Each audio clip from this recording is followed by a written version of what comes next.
In nomine Patris et Filii et Spiritus Sancti. Amen.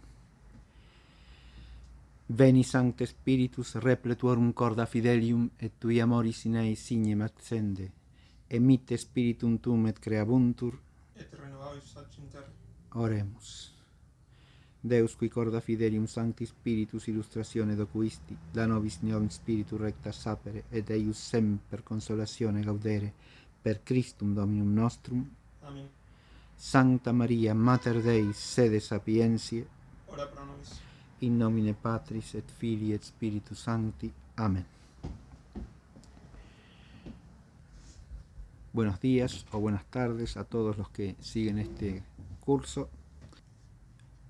Hoy nos toca empezar con el estudio de cada uno de los pasajes del capítulo 9.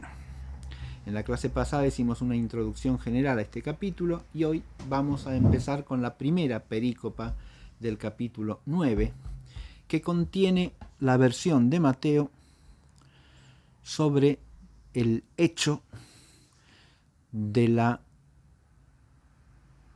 curación y del perdón de los pecados del paralítico en Cafarnaúm. Se trata del texto de Mateo, capítulo 9, versículos 1 al 8. Vamos a oír una traducción castellana del texto para comenzar. Sí. Subieron en una barca, hizo la travesía y vino a su ciudad. Le presentaron un paralítico acostado en su lecho, y viendo Jesús la fe de aquellos hombres, dijo al paralítico: Confía, hijo, tus pecados te son perdonados. Algunos escribas dijeron dentro de sí: Este blasfema. Jesús, conociendo sus pensamientos, les dijo: ¿Por qué pensáis mal en vuestros corazones? ¿Qué es más fácil, decir tus pecados te son perdonados, o decir levántate y anda? Pues para que veáis que el Hijo del Hombre tiene sobre la tierra poder de perdonar los pecados, dijo al paralítico: Levántate, toma tu lecho y vete a tu casa. Él, levantándose, fuese a su casa. Viendo esto, las muchedumbres quedaron sobrecogidas de temor y glorificaban a Dios de haber dado tal poder a los hombres. Muy bien, ese es el texto que nos toca estudiar hoy. La perícopa de Mateo que acabamos de oír tiene una estructura literaria clara. Hay un versículo introductorio, que es el 1.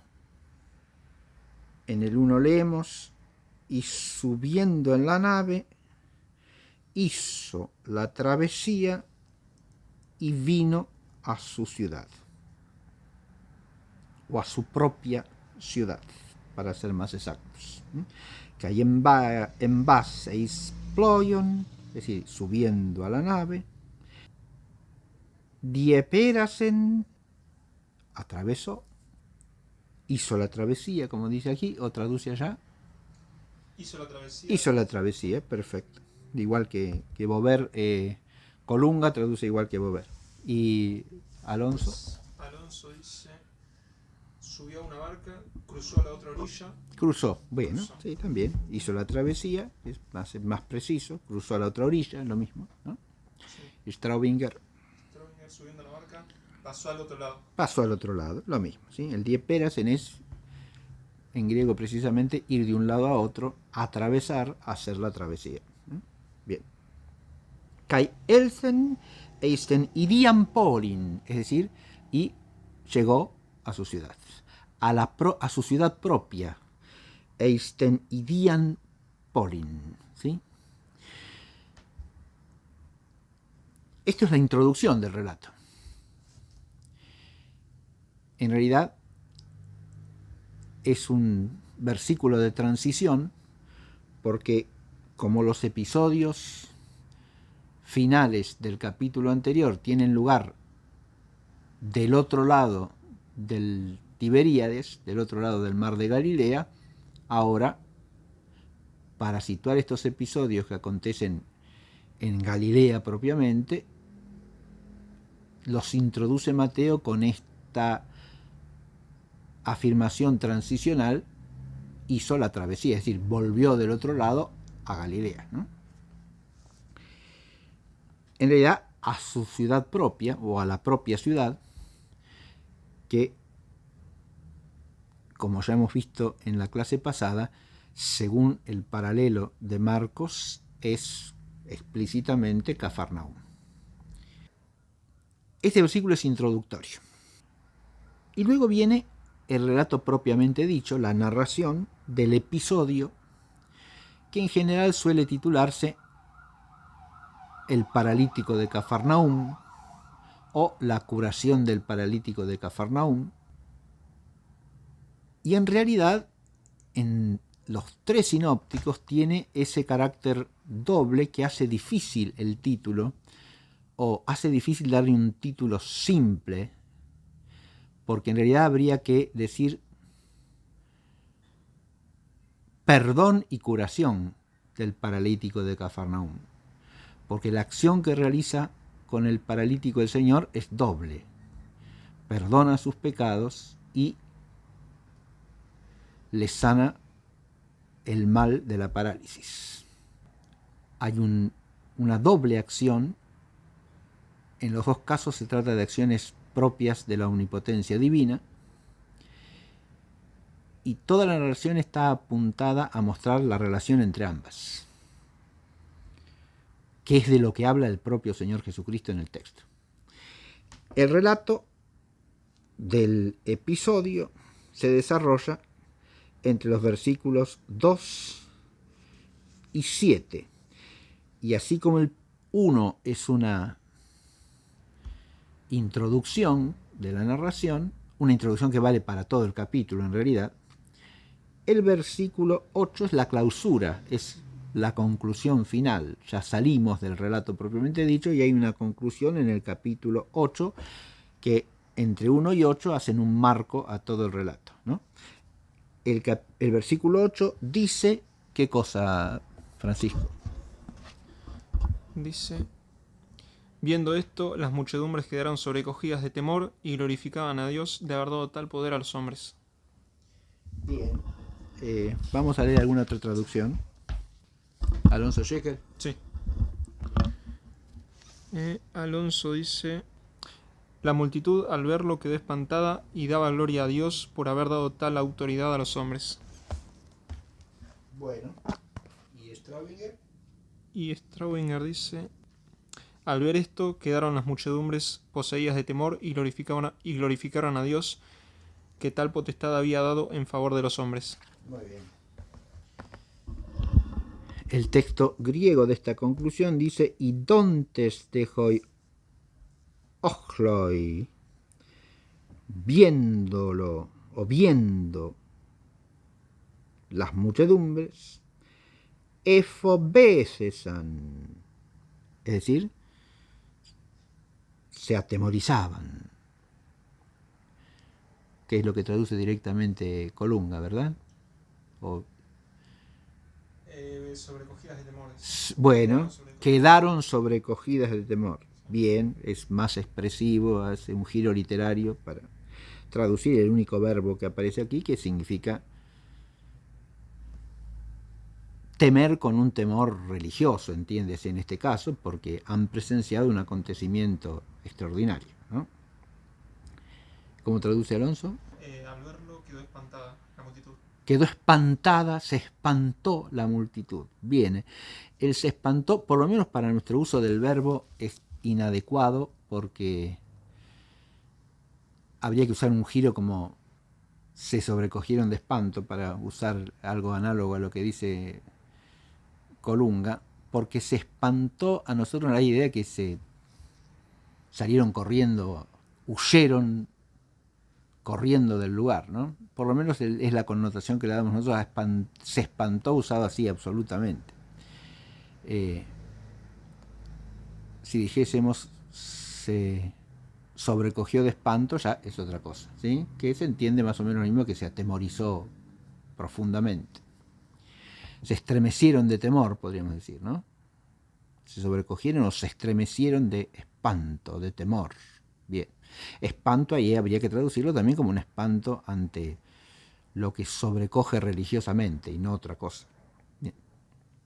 La versión de Straubinger es al ver esto quedaron las muchedumbres poseídas de temor. poseídas de temor. Muy bien, eso es una versión más literal que no se centra en el concepto de temor, que es el que usa el texto griego. Y luego de se atemorizaban, añade el texto kai edoxasan, es decir, y glorificaron, ¿no? Y glorificaron. Glorificaban a Dios. Y glorificaban, bueno, y glorificaban a Dios. ¿Cómo sigue? Y glorificaban a Dios de haber dado tal poder a los hombres. Bueno, a otra traducción le damos de esa última expresión nomás. Sí. Y glorificaban. Y daba gloria a Dios por haber dado tal Que autoridad daba, a los pone en hombres. singular los verbos porque en lugar de decir las muchedumbres dice la multitud, ¿no? Alonso, sí. Y daba, y glorificaba o daba gloria. Y daba gloria a Dios Y daba por gloria. haber dado tal autoridad a los hombres. Bueno, y daba gloria. ¿Y allá? Y Straubinger, y glorificaron a Dios que tal potestad había dado en favor de los hombres. Muy bien. La de Straubinger de nuevo es más ceñida al texto griego. Los otros traducen el participio. El participio lo traduce Straubinger simplemente por una acción de relativo, mientras que los otros lo traducen por una oración ya causal, interpretando al participio en un sentido causal.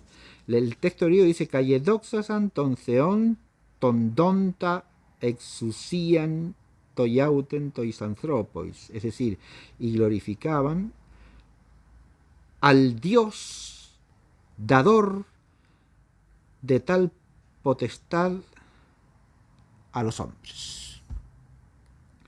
Al Dios que había dado, pone Straubinger, ¿no? Que había dado tal potestad a los hombres. Que había dado en favor de los hombres, sí. Claro, sí. En favor de los hombres. Ahí también hay un matiz en la traducción de Straubinger que ya lo vamos a comentar.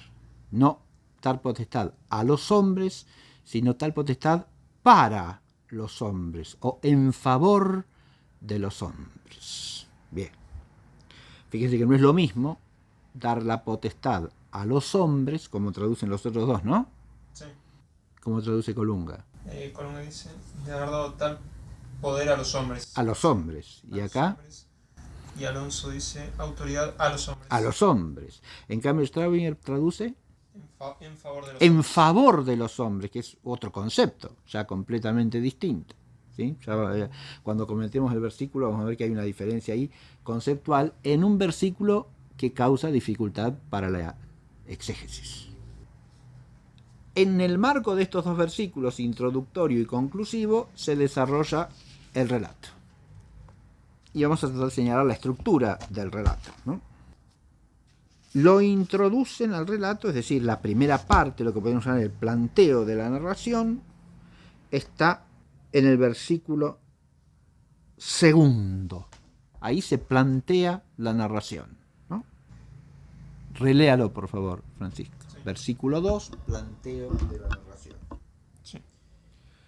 Le presentaron un paralítico acostado en su lecho, y viendo Jesús la fe de aquellos hombres, dijo al paralítico, confía, hijo, tus pecados te son perdonados.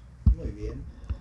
Lea de otro sí. Más. A ver. Alonso en el versículo 2 dice, le trajeron un paralítico tendido en una cama, en una camilla.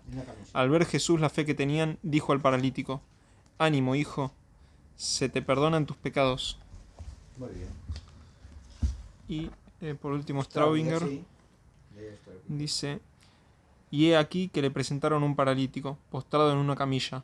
Al ver la fe de ellos, dijo Jesús al paralítico, confía, hijo, te son perdonados los pecados. Muy bien. Aquí tenemos el planteo del relato. Este versículo contiene el planteo completo, porque nos presenta, en primer lugar, una acción de alguna gente que le llevan al Señor un paralítico postrado en una camilla. Es una acción de ciertos hombres, respecto de los cuales Mateo no nos dice absolutamente nada. Los deja en una total penumbra, ¿no? En una de en la primera traducción, reléala, como decía Francisco. Sí. La de Colunga dice: le presentaron un paralítico acostado en su lecho, y viendo Jesús la fe de aquellos. Le presentaron un paralítico. ¿Cómo traduce Starwinger? Y he aquí que le presentaron un paralítico. ¿Y qué más? Epiclines, postrado en una camilla. Eso, postrado en una camilla. Muy bien. En cambio, ¿qué leyó en Alonso Jekyll usted? Alonso dice: le trajeron un paralítico tendido en una camilla. Ninguna de las traducciones que usted leyó decía unos hombres. Al final del 2, sí. Porque dice: le trajeron un paralítico tendido en una camilla. Al ver Jesús la fe que tenían, dijo al paralítico. No, en la de Colunga decía al final. Colunga. Sí. Y viendo Jesús la fe de aquellos hombres, dijo al paralítico. La de aquellos hombres, bien. Claro. Bien. Ese de aquellos hombres que alude a quienes le llevaron, ¿no? Fíjese que el llevaron no tiene sujeto explícito. Y el texto griego es así: Caidú proseferon auto paraliticon epiclines beblemenon. Esa es la acción de alguien que le llevan a Jesús, proseferon auto, ante él, le llevan, conducen a él, ante él, un paralítico yacente en una camilla. Para ver el contraste entre este modo de narrar de Mateo y lo que encontramos en Marcos y en Lucas, que sigue a Marcos, los remito a la clase pasada. Ahora lo que estoy haciendo es tratar de mostrar la estructura literaria del texto mateano. Y es claro que Mateo acá no alude ni al lugar en que esto acontece, no nos lo describe en absoluto, no sabemos dónde pasa esto, más que en la ciudad propia de Jesús a la que él ha llegado de vuelta del otro lado del mar, es decir, en Cafarnaúm. Ya veremos por qué hay que decir que es Cafarnaúm. Tenemos una localización vaga, por lo tanto, muy amplia. Esto aconteció en Cafarnaúm, ningún otro detalle. Marcos nos trae una descripción muy precisa del lugar. Nos habla de una casa, y de una casa que tiene ciertas características. Más aún, nos habla de una multitud aglomerada en torno a la casa, que acá tampoco aparece, en absoluto.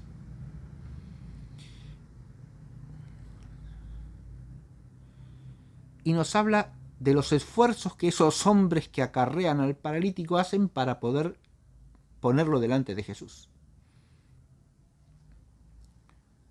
De eso Mateo no dice absolutamente nada. Mateo nos pone la acción con una prescindencia total de detalles. Simplemente le llevaron un paralítico. He aquí que le llevaron un paralítico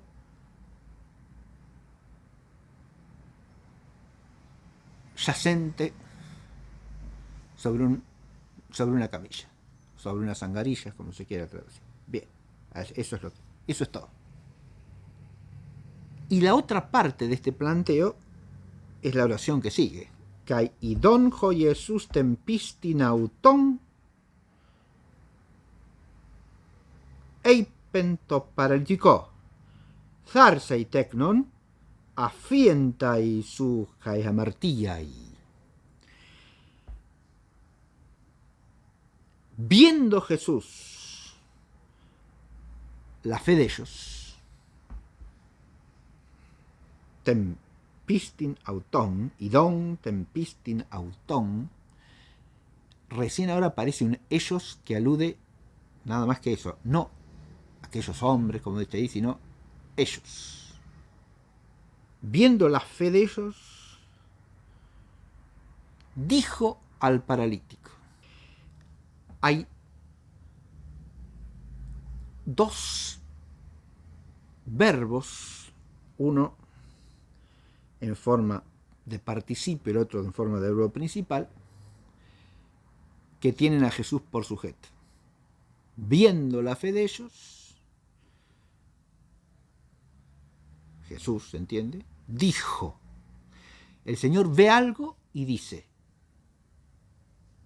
Fijémonos que la primera frase de la introducción hace alusión a acción de otros, ¿no? Le llevaron un paralítico. El modo de redactar de Mateo está centrado en el autor, es decir, en el le. He aquí que llevaron un paralítico ante él. Le llevaron un paralítico, ¿no? De nuevo en Jesús.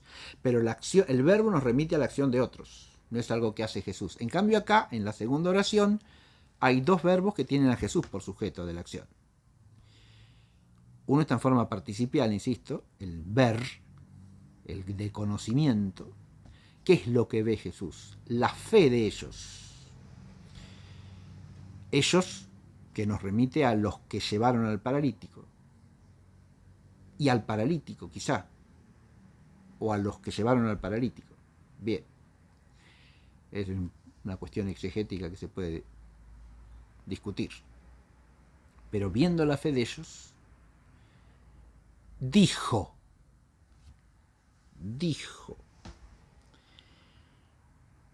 al paralítico. Es decir, ve la fe de ellos, que podemos entender los que llevaron al paralítico. O los que llevaron al paralítico y el paralítico. Y dijo al paralítico, Harsei teknon, afientaisu hayamartiai. Afietaisu hayamartiai. Es decir,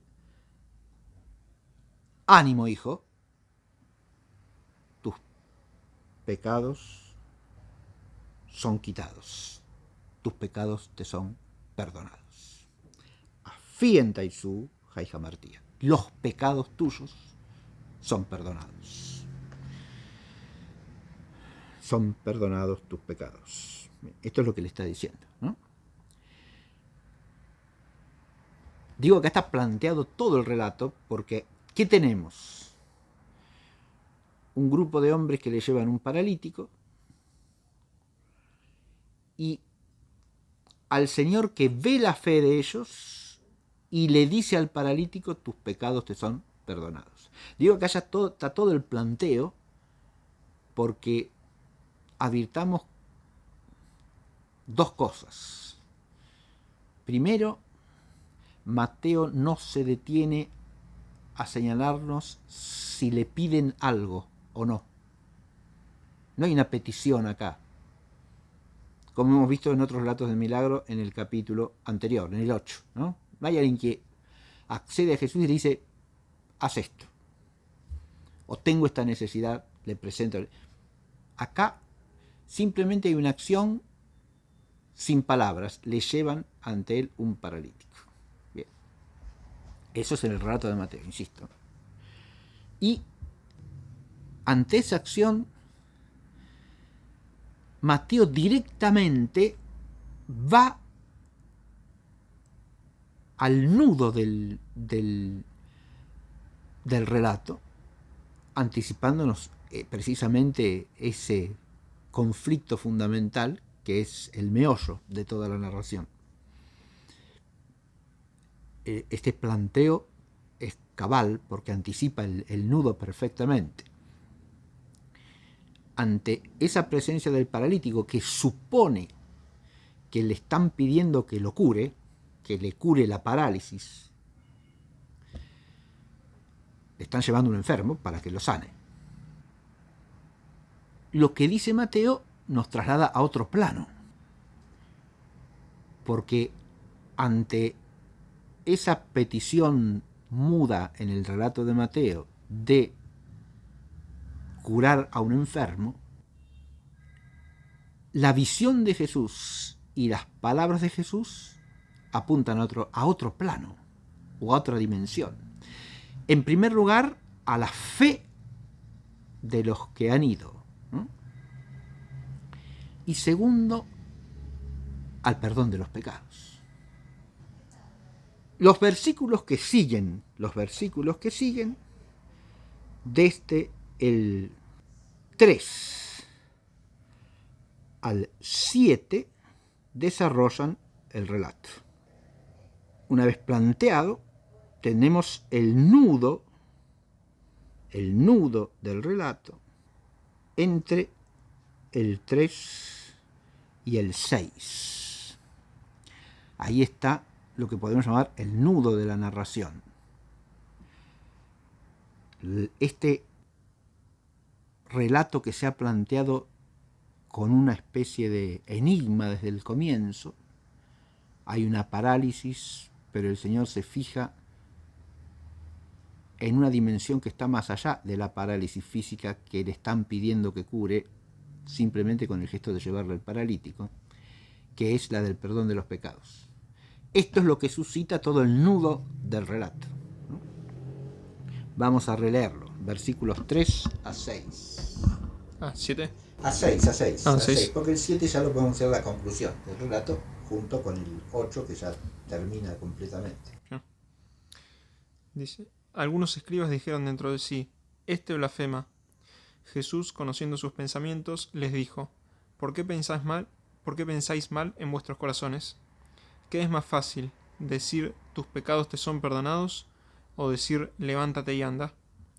Pues para que veáis que el Hijo del Hombre tiene sobre la tierra poder de perdonar los pecados, dijo al paralítico: levántate, toma tu lecho y vete a casa. Toma tu lecho y vete a casa. Muy bien. Acá tenemos el corazón del relato, ¿no? Que ya ha quedado planteado como relato mistérico, podríamos decir, de entrada por Mateo. Hay un misterio acá, hay un gesto de petición de curación y hay unas palabras del Señor que trascienden la curación física, es decir, trascienden el milagro que se está esperando. El versículo 3, que sigue inmediatamente a este planteo del 2, es muy breve y nos refiere a otros personajes que todavía no han aparecido. Hasta acá los personajes del relato, en el planteo, eran el paralítico con aquellos que lo llevaban y Jesús. Y ahora aparecen otros personajes que han oído lo que Jesús acaba de decir. Kai idútines ton gramateon. Y aquí algunos de los escribas. Alonso traduce Como letrados. De los letrados. Bueno, sí, letrados, escribas, eruditos. Podemos darle todas las variantes estilísticas que se quiera al término, que en griego es gramateis, ¿sí? Son los hombres de letras, los letrados, los estudiosos, podríamos traducir también, ¿no? Se entiende de la ley. Estudiosos siempre de la Sagrada Escritura. Por eso letrados o estudiosos quedan así muy en el aire. La palabra escribas tiene la ventaja de que la usamos prácticamente solo, por lo menos en el vocabulario bíblico, para referirnos a los letrados en la Sagrada Escritura que había en el pueblo de Israel en la época de nuestro Señor Jesucristo, ¿sí? Son los estudiosos de la Escritura, que tienen letras en el sentido de que han aprendido la lengua hebrea y saben leerla y estudian la Escritura en la lengua hebrea. Los escribas. La palabra escribas acá no hace meramente alusión al oficio de saber escribir y de servir de escribiente a alguien que le dicta textos, sino que tiene la connotación de la gente que estudia la lengua hebrea y sabe leerla, que es la lengua de la Sagrada Escritura, es decir, puede estudiar los textos de la Sagrada Escritura. Estos hombres que son eruditos en la ley, como dijo bien Francisco, que son eruditos en el conocimiento de la palabra de Dios, divinamente inspirada,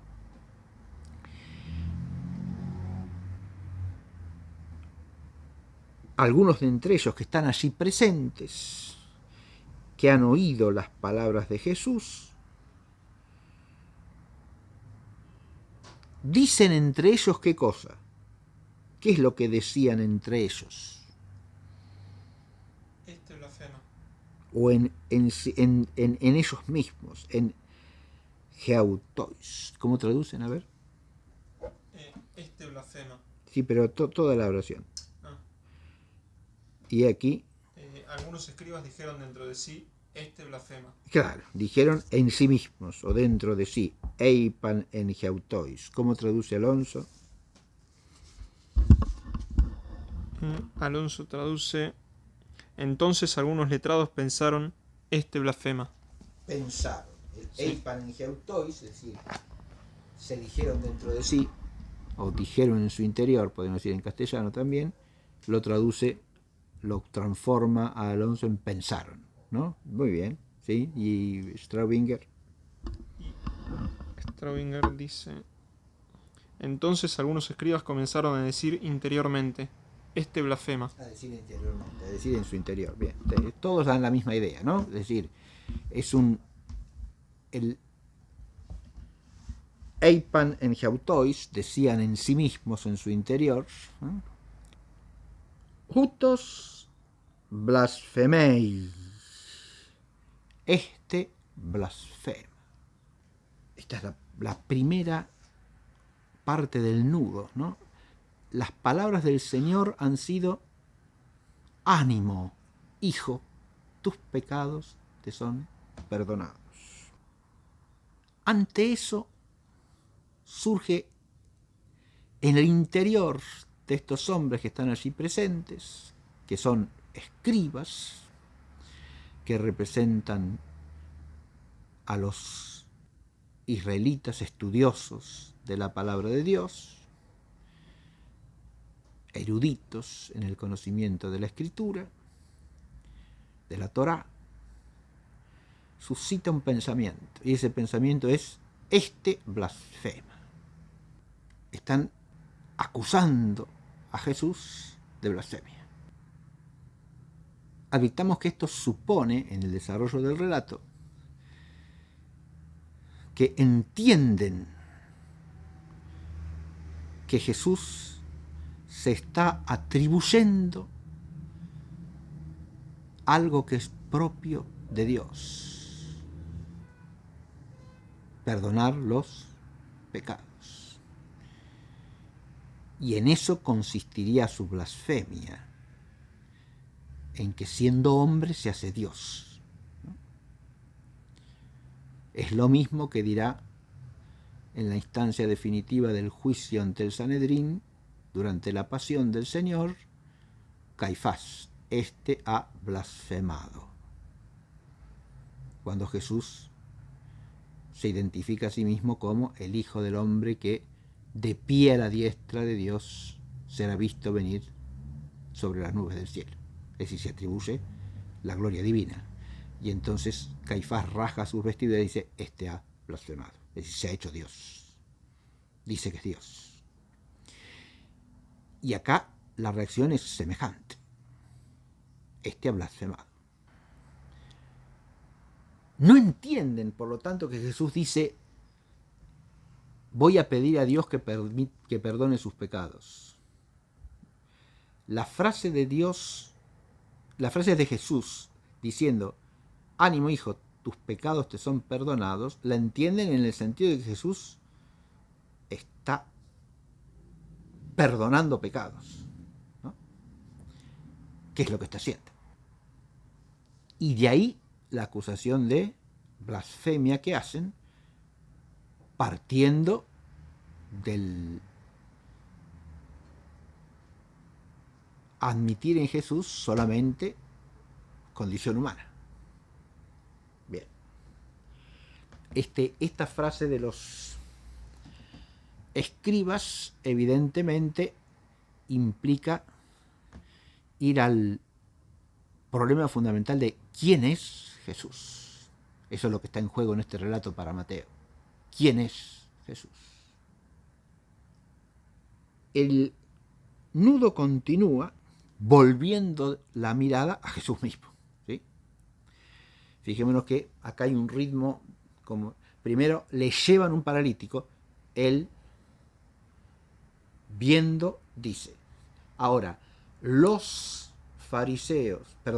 escribas, algunos de los escribas, dicen este blasfemado, y ahora viene Jesús ante ellos, ¿no? Ante los hombres que han llevado el paralítico, y ante el paralítico Jesús ve y dice.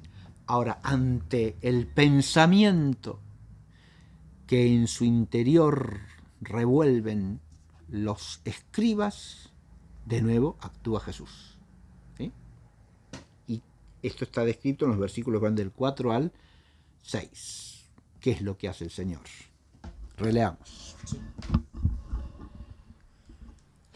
Jesús, conociendo sus pensamientos, les dijo. De nuevo, esto es paralelo estrictamente a lo que apareció en el versículo 2. La segunda oración del versículo 2 empieza acá. Idon ho Jesús tempistin auton. Es decir, viendo Jesús la fe de ellos, dijo al paralítico.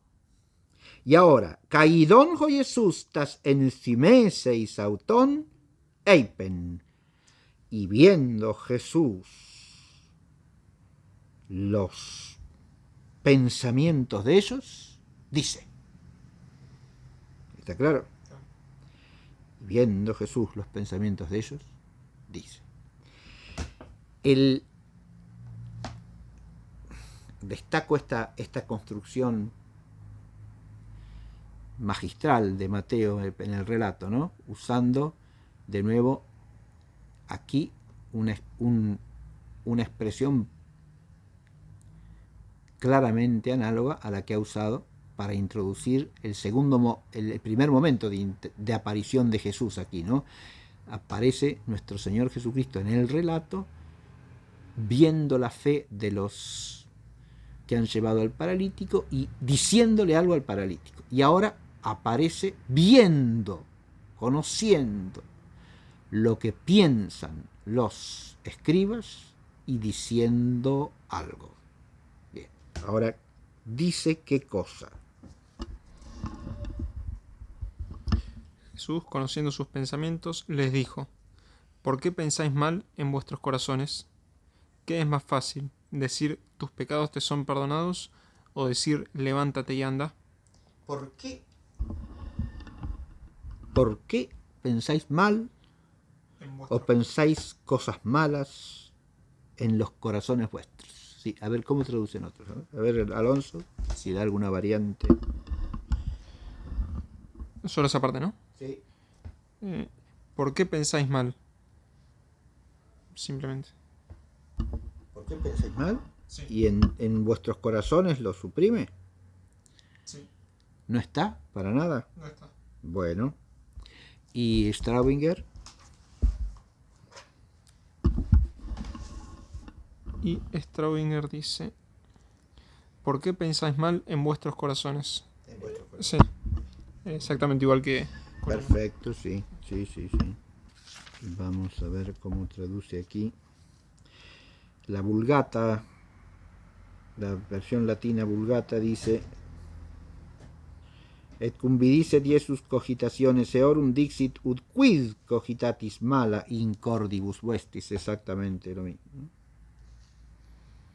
¿Por qué pensáis cosas malas? ¿Sí? Literalmente es eso, ¿eh? Pensáis cosas malas en vuestros corazones o en los corazones vuestros. Recordemos que corazón, acá vertido en griego, cardía, en el modo semítico de decir, que es el que subyace a estas frases del Señor, en el modo bíblico de hablar, que es el propio de las lenguas semíticas, corazón quiere decir lo mismo que mente o fondo de la mente, fondo del espíritu. Es el centro vital de la inteligencia, la voluntad y la afectividad juntas, ¿no?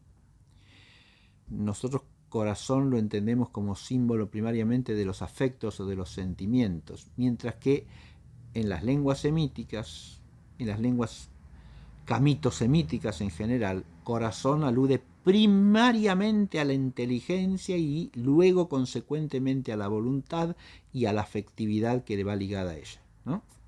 De manera tal que en realidad es el centro del espíritu, el centro vital del espíritu. Eso es el corazón. Hago esta aclaración para que se entienda lo que les está diciendo el Señor. ¿Por qué pensáis cosas malas en el fondo de vuestros espíritus? ¿No? Esto es lo que hay que entender. Bien. Viendo qué cosa. Esto lo dice viendo los pensamientos de ellos. Conociendo, ¿no?, sus pensamientos. Conociendo, sí, sus pensamientos. Perfecto. Conociendo sus pensamientos o viendo sus pensamientos. Ahí en el griego se puede leer o idón, igual que en el versículo 2, o se puede leer eidos, que habría que traducir como sabiendo sus pensamientos. Sabiendo sus pensamientos. Acá, por ejemplo, esta edición crítica, que es la de Nestle Aland, ha elegido idón para el versículo 4 en estricto paralelo con el idón del versículo 2. Mientras que la edición crítica de Bover lee en el 4 kai eidos, o Jesús, tas entimes auton. No pone idón, sino eidos, ¿sí? No pone viendo, sino sabiendo sus pensamientos. Bien. Sí, dígame, Francisco. La pregunta que les hace Jesús sería en modo de reproche, ¿no es cierto? Ciertamente, tiene un tono claramente admonitorio, les está diciendo que están haciendo algo malo, están pensando mal y no tienen razón para hacerlo. ¿Por qué? La pregunta es ¿por qué pensáis cosas malas en vuestro interior, en el fondo de vuestras mentes? ¿Sí? Significa que Jesús les habría dado las señales suficientes para que supiesen que Él era que podrían haber ya adquirido por lo menos cierta conciencia de que Jesús no es un mero hombre. ¿Sí? Claro. Es decir, la pregunta hecha en ese tono implica que podrían no hacerse esa consideración en su interior, ¿no? O entonces podría ser la pregunta o de reproche tendrían o de corrección. De reproche, de corrección, ciertamente que sí. Sí. Les está haciendo una advertencia, ¿no?, al decirles eso. ¿Por qué? E incluso el tono podría variar, pero el tono en que está dicho el por qué, ¿no?, podría ser un tono apacible, manso. ¿Por qué? ¿Por qué? O podría ser un tono más duro. ¿Por qué pensáis esto en el fondo de vuestros corazones? ¿No? Pero en todo caso les está reprochando, como muy bien dijo Francisco, que piensen eso. Les está echando en cara que piensen eso. ¿Por qué pensáis cosas malas? ¿Por qué pensáis mal? Traducen algunos, ¿no? Aquí. Incluso podríamos decir, ¿por qué sois mal pensados en el fondo de vuestro corazón? ¿Sí? En el fondo de vuestra mente, de vuestro espíritu. Bien. Pero esta pregunta es una pregunta que no pide respuesta, es una interrogación retórica que implica un reproche, una advertencia, una corrección. Muy bien. Porque inmediatamente Jesús, ¿qué dice? ¿O qué hace? ¿Cómo sigue el 5? Sí.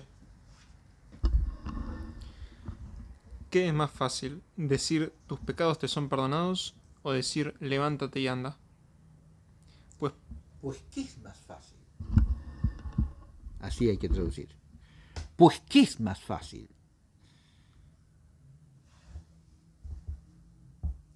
Decir tus pecados te son perdonados o decir, levántate y Anda. camina o anda. Muy bien. Tigarestin eucopoteron. ¿Cómo traducen todos la pregunta? Pues, ¿qué es más? ¿Qué es más fácil? ¿Decir se te perdonan los pecados o decir levántate y camina? O decir, levántate y camina. Ese es Alonso. Muy bien. ¿Y Straubinger? ¿Qué es más fácil? ¿Decir te son perdonados los pecados o decir levántate y camina? Claro. ¿Qué es más fácil? ¿Qué sentido tiene esta pregunta? ¿Qué está preguntando Jesús acá? ¿Qué es eso de qué es más fácil? ¿Decir esto o decir aquello? Perdonar pecados y sanar a un paralítico son dos acciones que, como dijimos hace un momento, son exclusivas de la omnipotencia divina. Solo Dios puede perdonar los pecados y solo Dios puede hacer milagros. Pero acá la pregunta de Jesús no es si es más fácil hacer una cosa que la otra. Las dos cosas implican la omnipotencia divina. Es clarísimo eso. La pregunta de Jesús nuestro Señor es: ¿qué es más fácil? ¿Decir esto o decir lo otro? ¿Decir tus pecados te son perdonados o decir toma tu camilla y sal caminando? Y es claro que es más fácil decir lo primero. ¿Por qué es más fácil decir lo primero? Porque se refiere a un efecto oculto que nadie puede apreciar si acontece o no. El perdón de los pecados es algo que acontece de manera invisible. Es claro que nadie puede ver si Dios le ha perdonado el pecado o no. ¿Está claro? Si Jesús dice, tus pecados te son perdonados, como le ha dicho al paralítico, ¿alguien puede ver que Dios le haya perdonado los pecados al paralítico? Lo puede creer, pero no lo puede ver.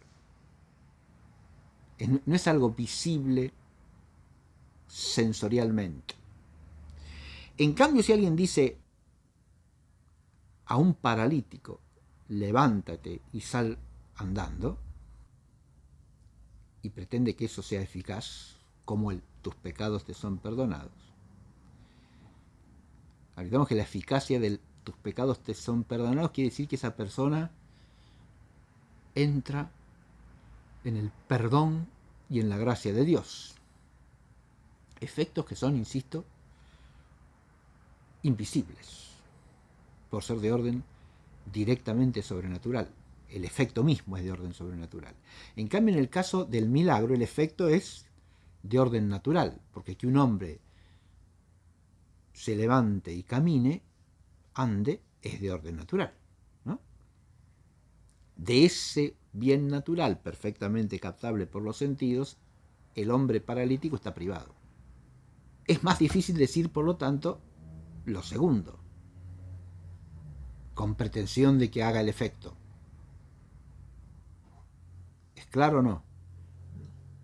Porque si alguien dice, a ver, Francisco, si yo digo, tus pecados te son perdonados, ¿alguien puede ver si eso se ha cumplido o no en efecto? Sí, si usted dice que perdón. Si alguien dice a otro, tus pecados te son perdonados, ¿alguien puede ver sensiblemente si el efecto se ha cumplido o no? No. Pero si alguien le dice a un paralítico, levántate y camina, ¿puede ver si se da el efecto o no se da el efecto? Sí. Entonces, ¿qué es más difícil decir? Pecado. Esa es la pregunta.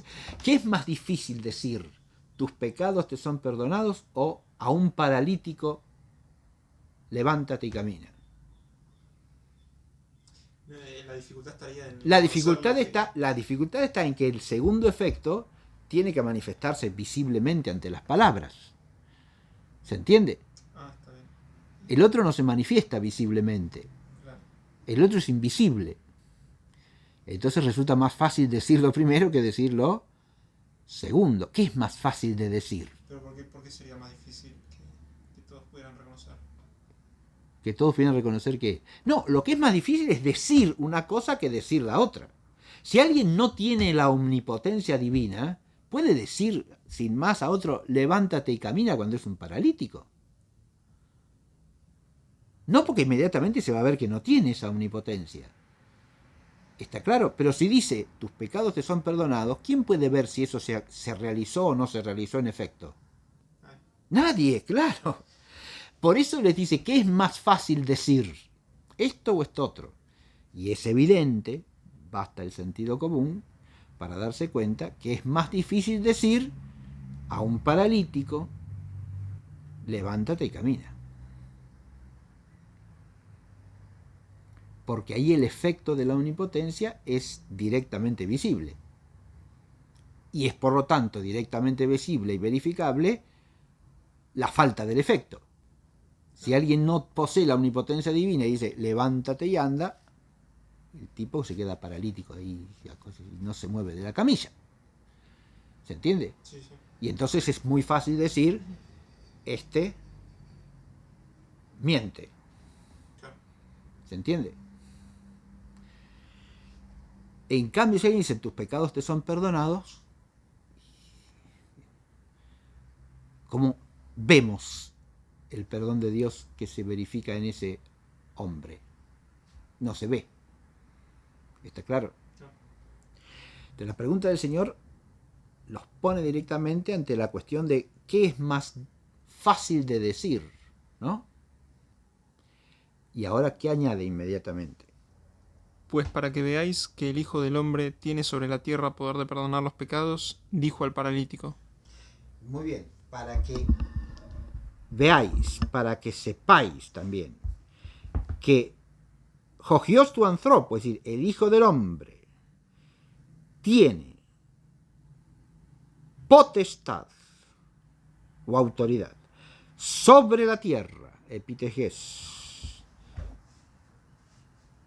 para perdonar los pecados, afiena y jamartías, tote legei to paralítico. Entonces dice al paralítico. ¿Qué dice? Levántate, toma tu lecho y vete a casa. Muy bien. Ejercéis Aaron su tenclinen, que hipageis tonoi con su. Muy bien. Acá está la culminación del nudo, ¿no? Ahora Jesús les dice, para que sepáis que el Hijo del Hombre tiene potestad sobre la tierra para perdonar los pecados. Eso se los está diciendo a los escribas. Y ahora introduce Mateo, que relata una especie de paréntesis, ¿no? Como diciendo, se volvió al paralítico y le dijo, ¿no? Entonces le dijo al paralítico. Es como un paréntesis narrativo que nos indicaría como el movimiento que hace Jesús, ¿verdad? Él les está hablando a los escribas y se vuelve hacia el paralítico y dice, para que veáis que el Hijo del Hombre tiene sobre la tierra potestad para perdonar los pecados, entonces dijo al paralítico, ¿no? Entonces dijo al paralítico, paréntesis de Mateo, para que veáis, levántate, toma tu camilla, que era más fácil o más difícil decir. Ahora le dice lo que es más difícil de decir. Claro. Ha dicho lo que era más fácil decir. Para dejar implícito que puede hacer lo otro. Claro, ha dicho lo que era más fácil decir. Ahora dice lo que es más difícil decir. Pero lo dice para qué. Y lo hace el efecto para qué. Para que sepan que el Hijo del Hombre tiene sobre la tierra potestad para perdonar los pecados. Le dice, levántate, toma tu camilla y vete a tu casa. Y ahora el desenlace del relato, versículo 7, que ya lo habíamos leído. ¿Qué dice el versículo 7? Él, levantándose, fuese a su casa. Él, levantándose, fuese a su casa. Ahora acontece lo que estas palabras dicen. Ahora el paralítico se levanta y se va a su casa. ¿Sí? Se levantó y se fue a su casa. Por lo tanto, han podido saber todos los que están allí, pero especialmente los escribas, que el Hijo del Hombre tiene potestad sobre la tierra para perdonar los pecados. En este nudo del relato, todos los grandes exégetas a lo largo de la historia han destacado el vínculo que hay entre un efecto y el otro. Los dos efectos son perdón de los pecados y sanación de la enfermedad. El vínculo entre ambos está explícitamente puesto en el relato evangélico desde el punto de vista del signo. ¿Qué es más fácil de decir? Las palabras son signo de algo, ¿no? Signo de una potestad, de un poder con autoridad para hacer algo. En este caso la potestad es divina, no puede ser otra cosa, porque el único que puede perdonar pecados y el único que puede hacer milagros es Dios. Pero estos dos signos en el texto aparecen en una relación clarísima, que uno está dado para que se conozca el otro. Esto es en el eso que teológicamente está implícito en los relatos de milagro de Jesús que hemos visto hasta aquí en Mateo. Acá se explicita con las palabras del propio Jesús. A saber, las curaciones de milagros son signos de la salvación que Él viene a traer. Las curaciones de milagros no son el reino de Dios, son signos de lo que acontece como esencia del reino. Y esto acá queda clarísimo. El Señor ha venido ¿a qué? A rescatar al hombre del pecado, a perdonar los pecados. Ha venido a rescatar al hombre caído desde Adán del pecado.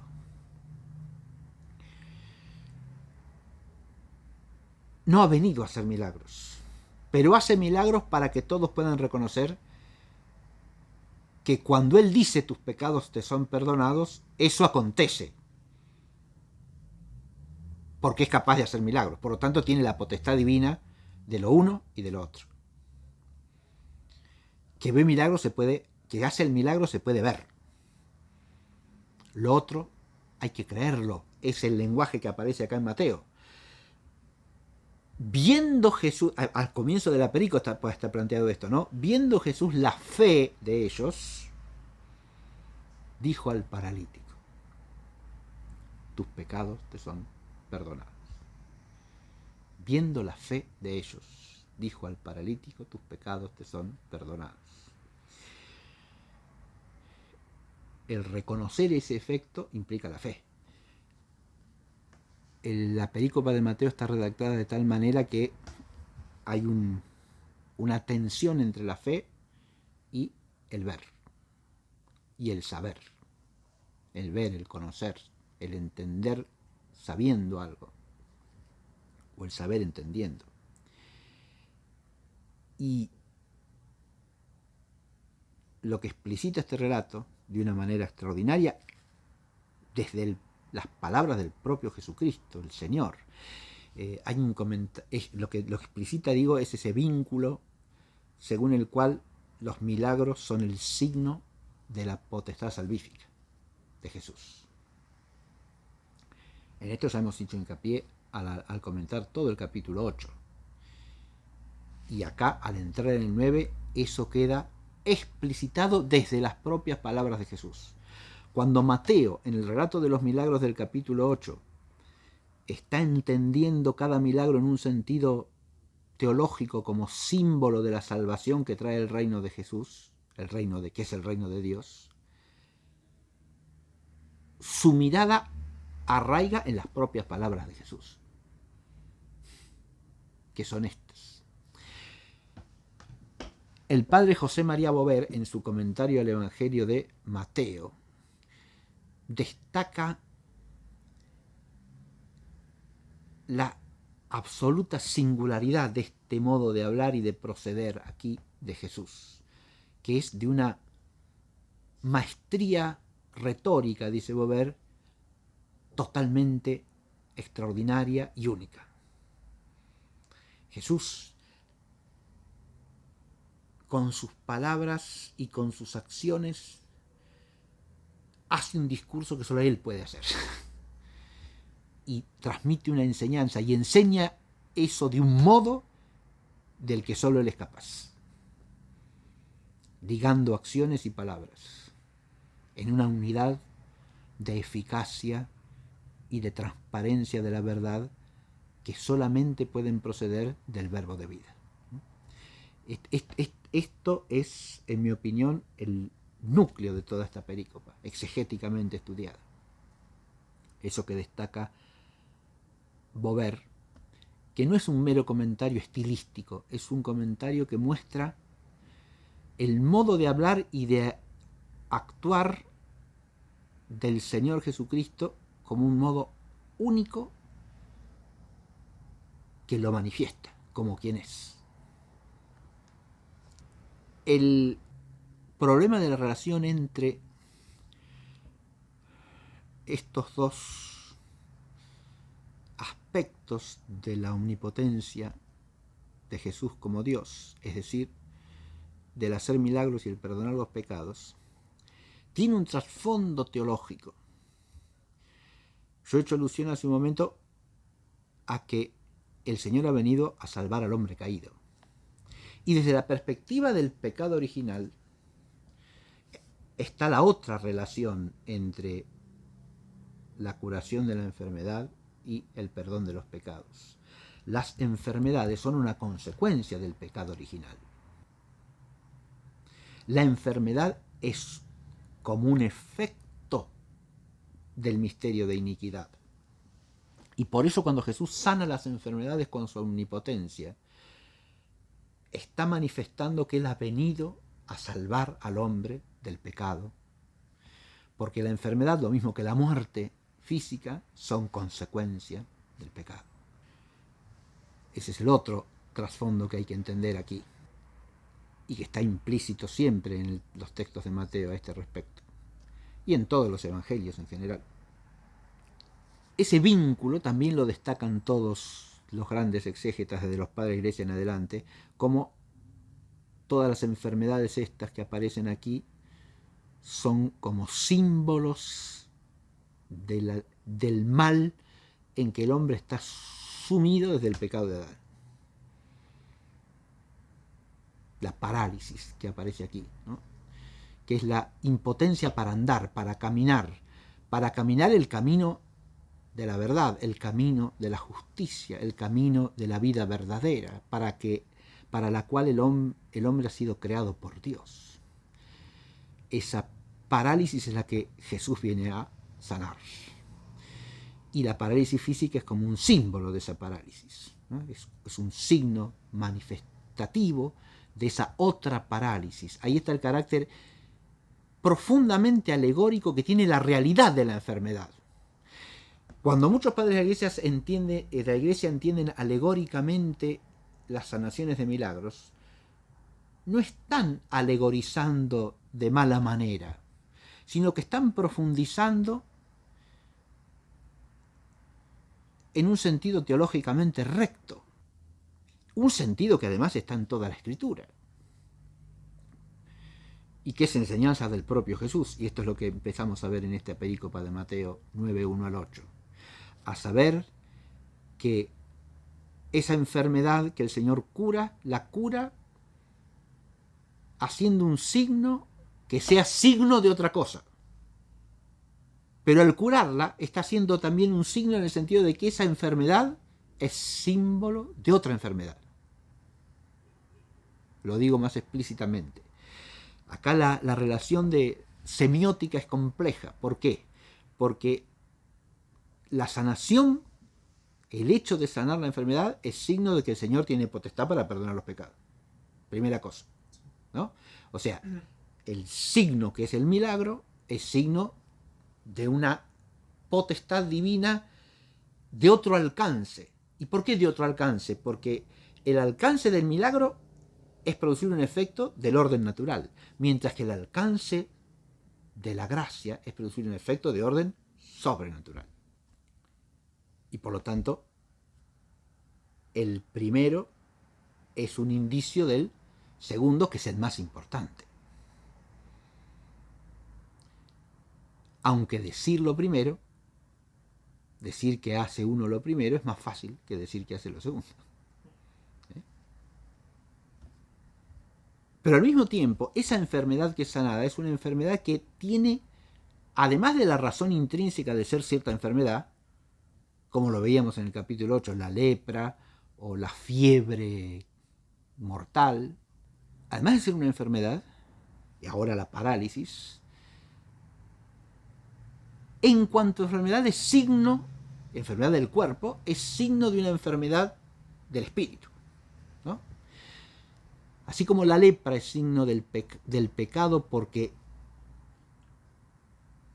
carcome al hombre, lo corroe, lo corrompe y lo separa de la vida social, es símbolo del pecado. La parálisis lo mismo es símbolo del pecado, porque la parálisis le impide andar la vía, caminar,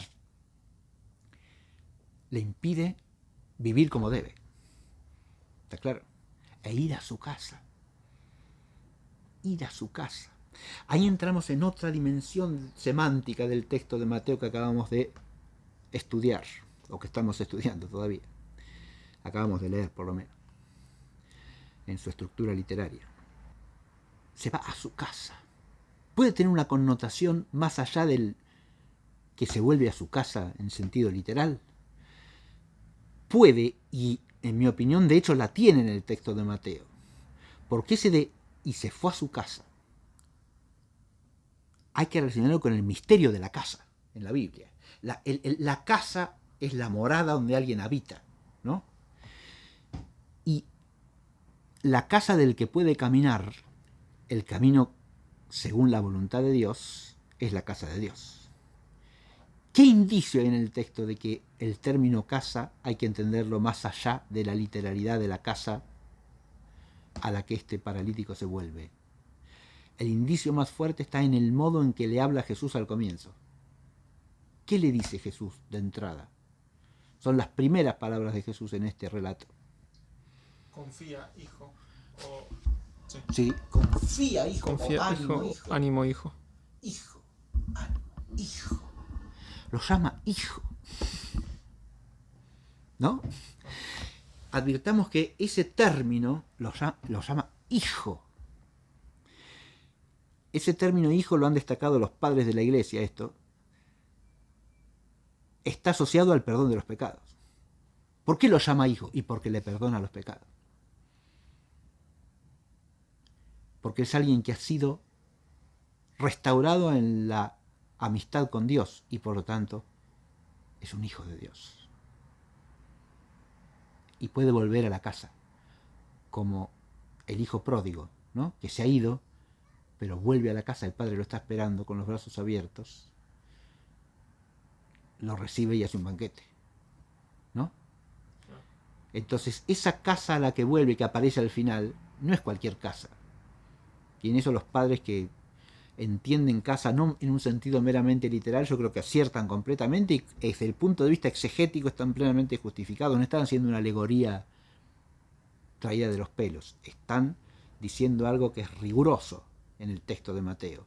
Acá esa casa a la que vuelve, si la misma enfermedad de la parálisis es un signo de la parálisis del espíritu para la vida verdadera, que se sana por el perdón de los pecados, la casa a la que vuelve, la casa a la que va ahora, que puede caminar, no es cualquier casa, sino la casa del Padre. Y por eso ha sido llamado de entrada por Jesús Hijo. Tecno. Ánimo, hijo. Arriba, hijo. Adelante, hijo. Ese término que se traduce por confía, ¿no? Es una expresión verbal, pero en el griego común es un término de valor casi interjeccional. Es como si dijésemos, ¡ala! ¡Ánimo! ¿Sí? Es una exhortación a tener confianza en salir adelante, ¿no? Adelante. Adelante, ¡ala! ¿Sí? ¡Ea! Diríamos en castellano. Bien, ese término griego que usa ahí, tarsei, zarsei o zarrei, es el término griego que usa ahí el Evangelio, ¿no? Adelante, ea, o ánimo también, cualquiera de esas traducciones es mejor que confía,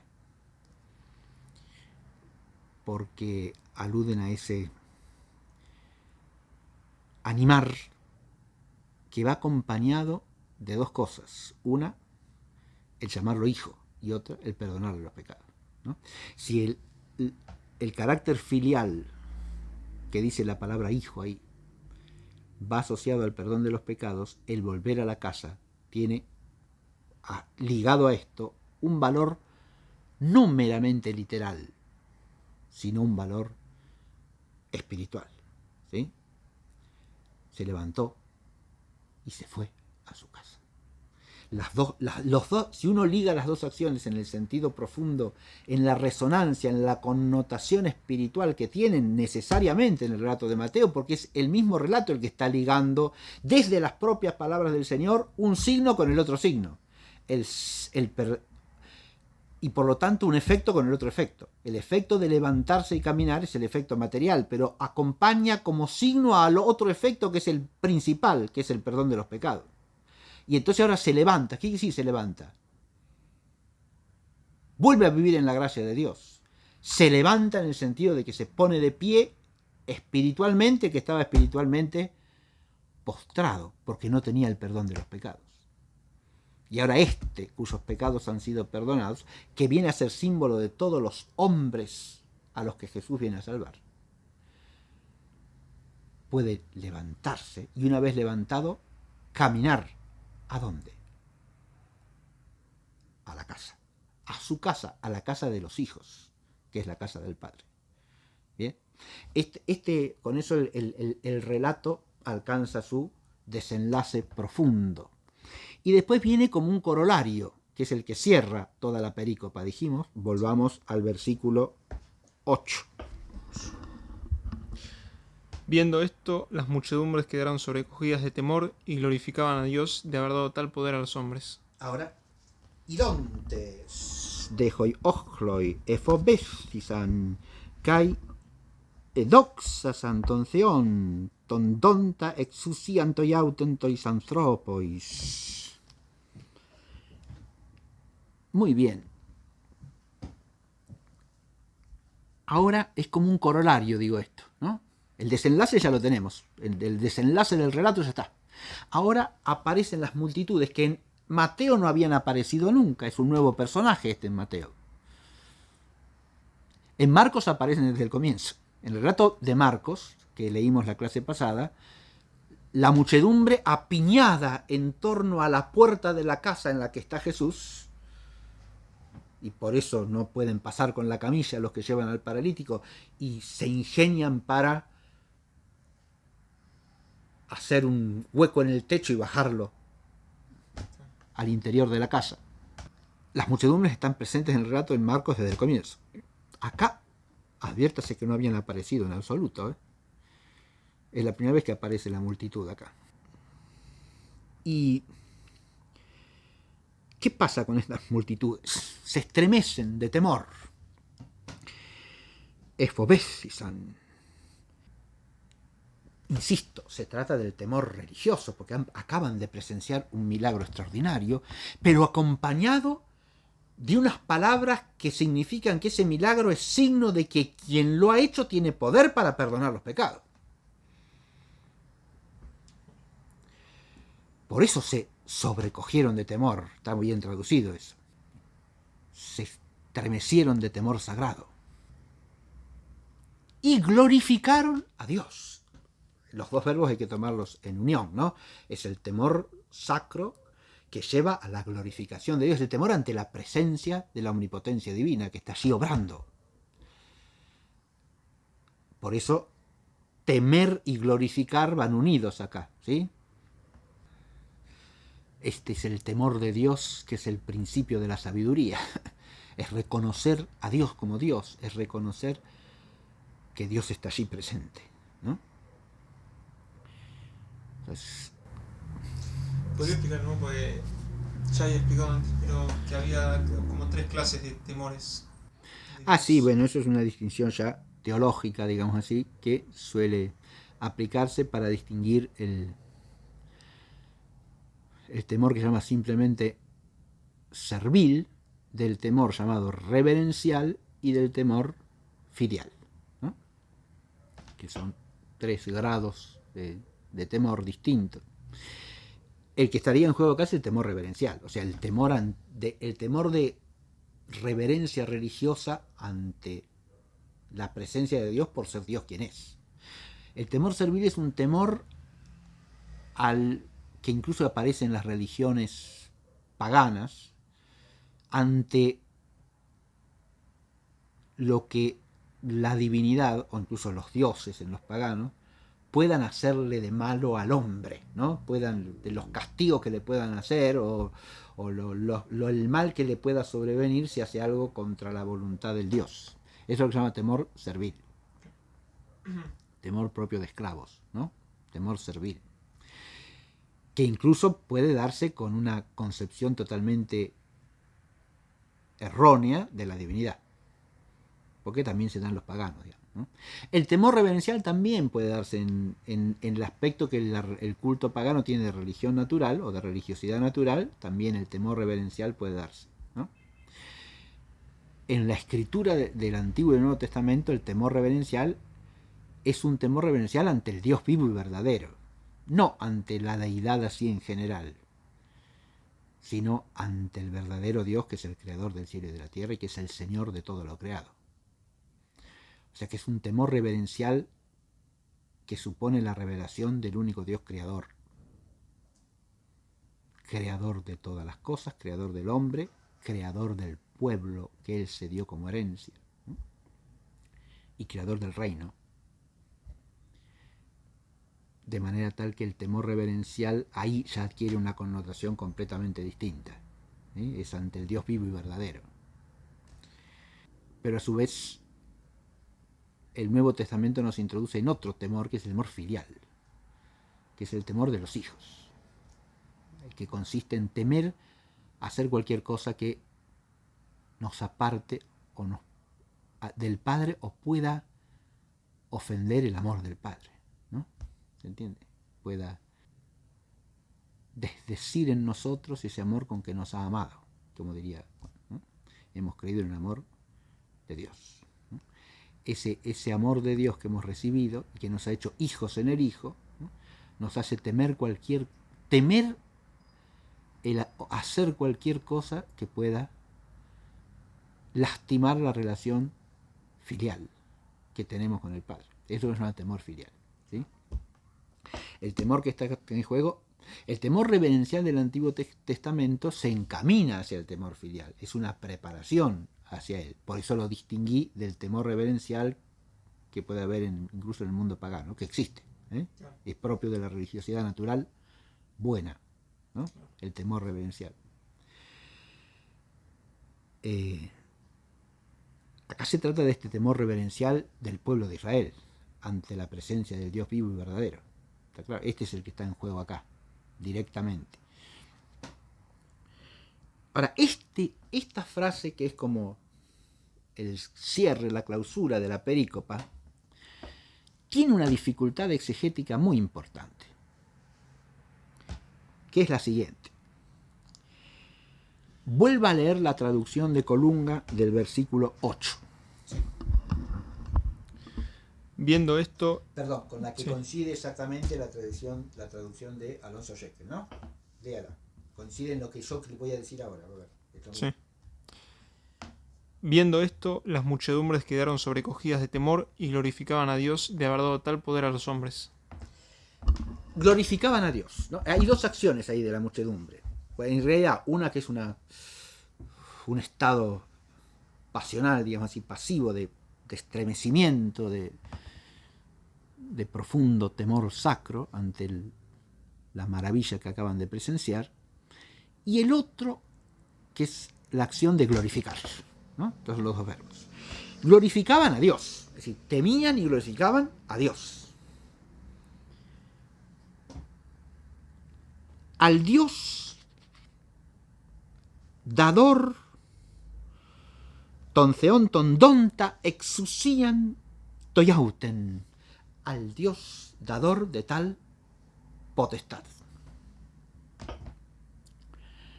De tal potestad. Claro, desde el punto de vista gramatical, lo que sigue, que es un dativo en griego, toisanthropois, se puede traducir razonablemente y fácilmente por un objeto indirecto. Cuando se da algo, se le da a alguien, ¿no? El verbo dar es un verbo que típicamente lleva objeto directo y objeto indirecto, ¿no? Porque se da algo a alguien. El Dios dador de tal potestad, o que ha dado tal potestad, a los hombres. Pero si traducimos así, que es como traducen Alonso Shekel, Colunga, es la traducción más corriente, más común, en castellano. Si consulta otras varias traducciones, a ver que es la más corriente. Si traducimos así, hay dos dificultades acá. La primera, ¿han presenciado que esa potestad se le ha dado a los hombres o a Jesús? A Jesús no. Entonces, ¿por qué decir a los hombres? Primera dificultad. ¿Se entiende? Para traducir así. ¿Por qué que tal potestad se ha dado a los hombres si en realidad se le ha dado solo a Jesús y a nadie más? Pero hay una segunda dificultad clarísima que choca inmediatamente cuando uno lee estas traducciones castellanas, porque todo el texto está narrando un episodio en el cual lo que se manifiesta es la divinidad de Jesús, ¿o no? Y si esto se refiriese a quien le ha dado la potestad, ¿es a los hombres que le ha dado potestad? Pensar eso o decir eso no iría en contra del ritmo de reconocer a Jesús como Dios, que es el eje dinámico de todo el relato. Es una dificultad enorme. Hasta tal punto es grande esta dificultad que la encontramos claramente expresada por San Juan Crisóstomo. Leo ahora un texto del Crisóstomo. Lee usted, Francisco, mejor. Lo tiene en la página, busque 9, 1 al 8, ¿sí? Por la página 254, 255. En la página 255, fíjese, en la primera columna, después que dice San Juan Crisóstomo, en la homilía 30 sobre San Mateo. Sí, sí. Le da este mandato para que no se tenga por una simple ilusión lo que con él acaba de acontecer. El mandato de levantarse y caminar, ¿no? Claro. Adelante. Y por eso añade, y se levantó y se marchó a su casa, cuyas palabras demuestran la verdad del milagro. Claro, hasta ahí, es decir, esa es la conclusión, porque dije que ese es el versículo que concluye el relato, y porque ahí se verifica que acontece el milagro, ¿no? Le dice, levántate y camina, y se pone de pie, se puso de pie y se fue a su casa, ¿no? Claro. Bien. ¿Y cómo sigue? Sin embargo, los hombres que presenciaron este hecho no le daban la verdadera interpretación. Por eso dice, y al ver esto, las turbas, etc. Porque si la idea... decir, ¿las turbas qué? Se estremecieron de temor y glorificaron al Dios que daba tal potestad a los hombres. Claro. Sigue el texto. Exacto. Sí. No le daban la verdadera interpretación, dice el Crisóstomo, los que veían eso. Claro. ¿Por qué dice que no le daban la verdadera interpretación? Ahora lea cómo continúa. Porque si la idea que tenían de Jesús hubiera sido la verdadera, hubieran comprendido que era hijo de Dios, y ellos no quisieron creer que Jesús era superior a todos los hombres y que era hijo de Dios. Y por eso pensaron que da tal potestad a los hombres, así en general, como si este fuese un hombre más de entre los hombres al que Dios le dio esa potestad. Es decir, la interpretación que da el Crisóstomo es entendiendo ese plural como un plural genérico, los hombres de los cuales Jesús era un ejemplo más. Entonces no entendieron, dice Crisóstomo, no entendieron el signo. El signo era hecho para que reconociesen que era el Hijo de Dios, verdadero Dios, él mismo, y se maravillaron creyendo que Dios a los hombres en general, a un mero hombre, le había dado esa potestad. El texto este del Crisóstomo muestra la dificultad que yo acabo de señalar, porque si el asombro, en Mateo el temor y la glorificación de la multitud se basa en esa mala interpretación, lo que querría estar dando a entender Mateo es que a pesar del signo, la multitud no entendió. Es una posibilidad. ¿Se entiende? Habría que entender que está queriendo decir eso. Pero existe otra posibilidad de exegética. Hago una advertencia. El Crisóstomo lee el texto en griego y él habla en griego, así que se puede traducir directamente y fácilmente ese dativo como un objeto indirecto, es claro, porque es así como lo entiende el Crisóstomo. Pero Straubinger está acudiendo a otra posibilidad exegética en su traducción. ¿Cómo traduce Straubinger? Straubinger traduce: al ver esto, quedaron las muchedumbres poseídas de temor y glorificaban a Dios, que tal potestad había dado en favor de los hombres. En favor de los hombres. Straubinger no lo entiende como un dativo de objeto indirecto.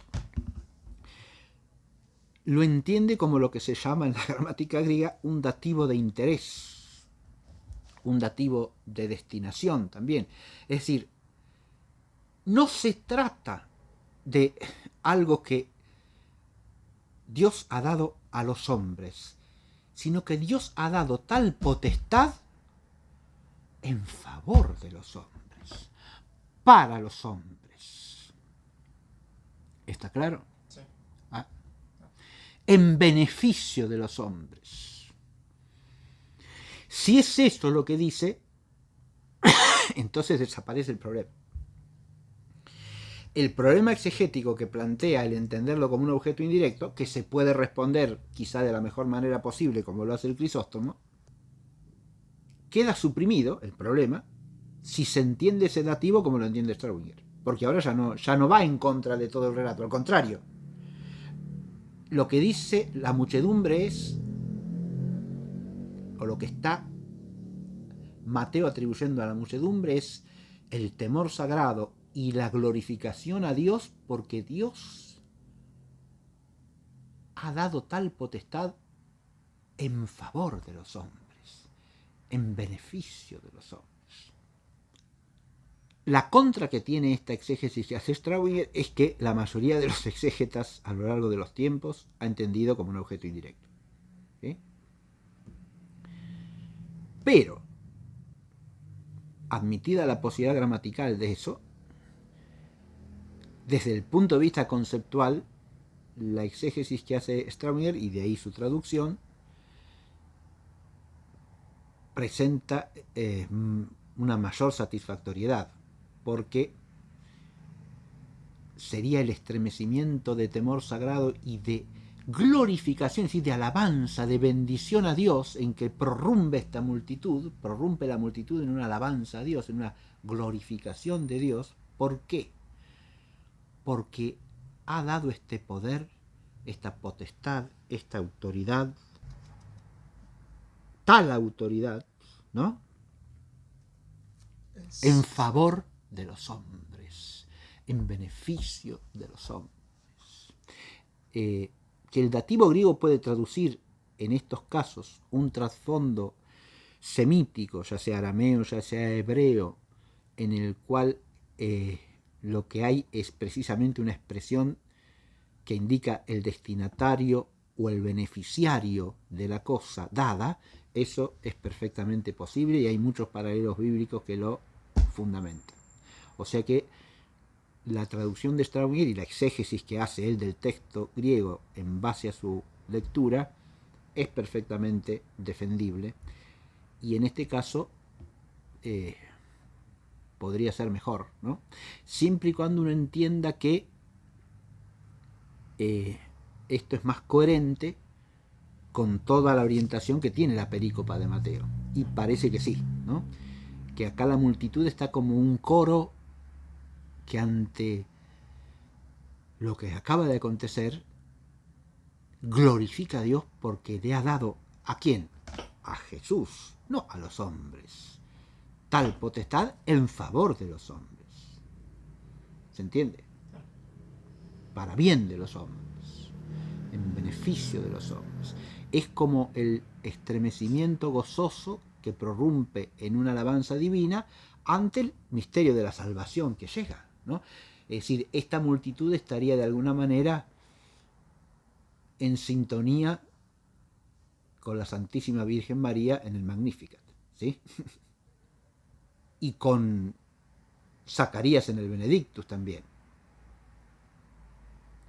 Si esos cantos de alabanza a Dios porque ha venido la salvación serían lo que empieza a aparecer acá en esta multitud, ¿no? En el texto de Mateo. Digo, esos cánticos de salvación que profieren personas privilegiadas como son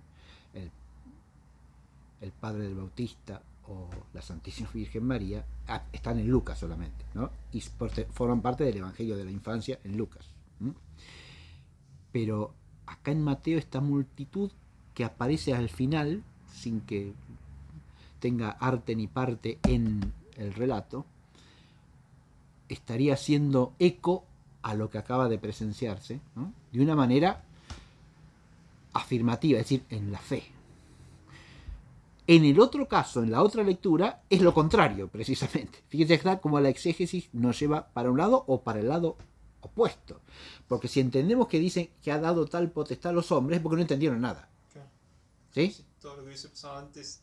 Es decir, el signo les resultó opaco por completo. Claro. ¿Sí? ¿Cabe eso en el ritmo del texto de Mateo? Puede ser. Sin embargo, acá la multitud entonces estaría no en oposición a los escribas, sino en la misma línea. ¿Está claro? Claro. Le estarían haciendo eco no al signo de Dios desde la fe, sino a la cerrazón de los escribas, porque permanecerían cerrados, como dice, a la verdad que se ha manifestado. Eso lo dice el Crisóstomo, ¿no? El Crisóstomo es plenamente consciente del problema exegético. Bien. Aparte Bueno. dejaría como diciendo que la forma de querer enseñar de Jesús, de querer manifestarse es infructuosa, digamos, porque no. Pareciera que habría que entender eso, ¿no? Que no llegó el mensaje fundamental, no llegó a nadie, ¿no? Claro. Insisto que a mí me parece preferible la lectura de Straubinger, me parece más coherente con toda la perícopa, ¿no? Pero hay que reconocer que la otra traducción es más fácil, es más posible inmediatamente, pero crea dificultades, ¿eh?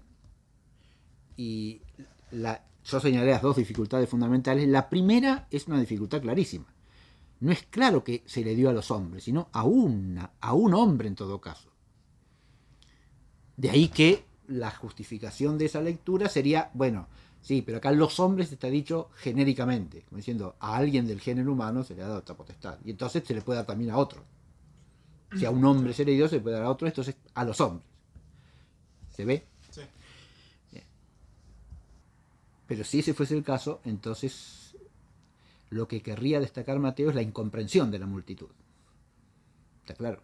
Y no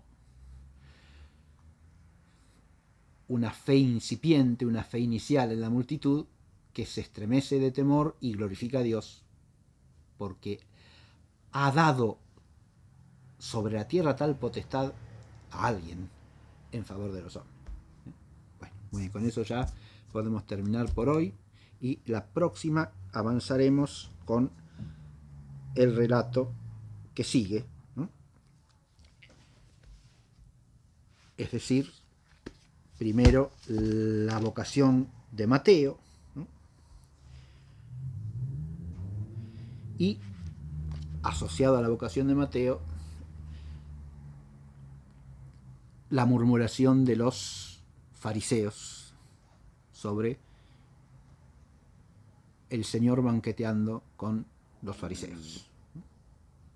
Con los publicanos, no con los fariseos, sino con los publicanos, es decir, con los que participan del mismo oficio que tenía Mateo.